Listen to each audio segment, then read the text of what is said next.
After weeks of waiting, the new One Piece chapter has arrived, and while I may not know how the upcoming battle for the fate of Dr. Vegapunk will play out, or what the remaining chapters of the year will offer, the only thing I do know so far is that this will lead to what could be yet another important moment that could change entire point of view of the story.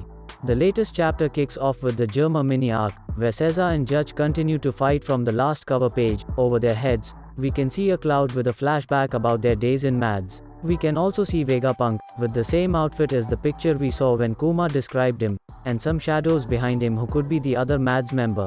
The chapter begins with Pythagoras telling CP0 to leave the 𝚤𝚙𝚡 and leave.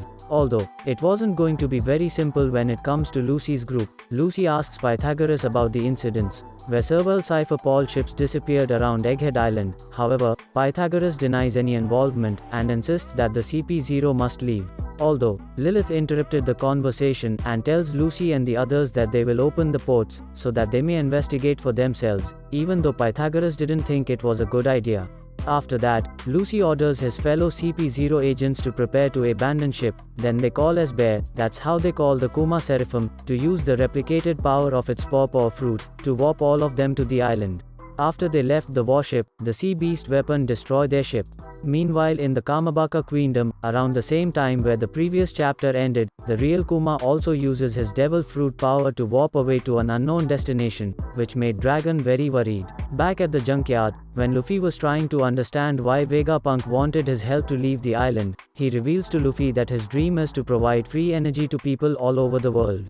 Although Luffy didn't really get the idea, Jinbei and Chopper did, since most conflicts are about who gains control over their energy sources, and Vegapunk also stated that his dream could be the key to eradicate wars for good. At the same time, Vegapunk then tells Luffy and the others that the very power source he seeks is also the same one that powers the ancient robot.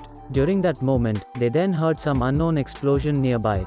Despite the explosion, Vegapunk continued his conversation with Luffy's group, by saying that as he got closer to discovering new energy source, his research brings him closer to the mysterious ancient history, and that's why he knows too much, and will soon be erased by the world government. At the same time, CP0, who Luffy was completely unaware of who they were, arrives to Egghead Island with the help of the 𝚤𝚙𝚡's power. After that we see Nami and her group, watching what's happening in the monitors, and are still frightened by them.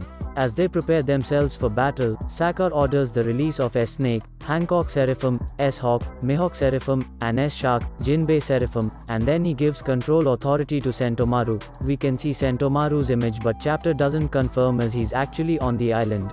At the junkyard, after hearing everything Vegapunk told them until now, Luffy agrees to help him, most because of how funny his head is, while Jinbei stated that it will a major deal if he disappear in any way. However, Vegapunk is very happy. He says he will go packing all he needs, and tells Luffy that they will meet at the top floor lab, and to bring Bonnie there. After that, Vegapunk warps away, which amazed Luffy and Chopper. We then cut to CP0, where they explore Egghead Island, and in one of the panels, they face one of the monsters that Luffy's group encountered when they first came to town. At the same time, we learn that Stussy knows all details about the island, and says it brings back memories, which explains how she knows that the monster they've encountered is a hologram. At that moment, Kaku is very excited and run into some laser traps. However, Stussy knows the traps but she doesn't warn Kaku, which angered him as well as Lucy. At the same time, Atlas appears and attacks Lucy, but Sakar tries to tell her to stop, as she doesn't stand a chance against him. However, Lucy uses Rokugan on Atlas, which shocked everyone who saw it.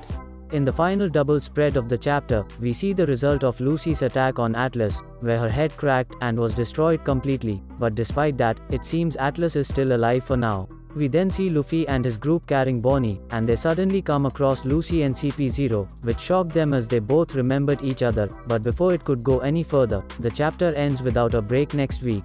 When learning about Vegapunk's dream to find a free energy source for the world, it reminded me of a theory I heard, where Luffy's devil fruit could be the potential energy source that he was trying to obtain.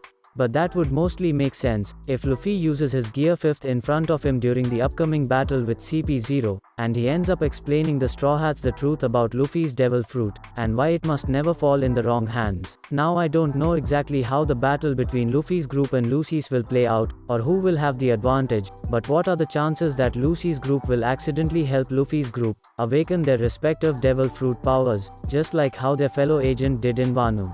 Who knows, we may finally get the chance to know the specific model of Chopper's human fruit, or what an awakened age fruit can really do. Well, I don't know about you guys, but what do you think of this chapter? If you have any opinions about this topic, then please tell me in the comments section below, and stay tuned for more theories or discussion videos that I will be uploading soon. And that's it for today. I hope you all enjoyed this video, and I also asked you to subscribe to help us. It will also help us to grow more, and if you like, please subscribe.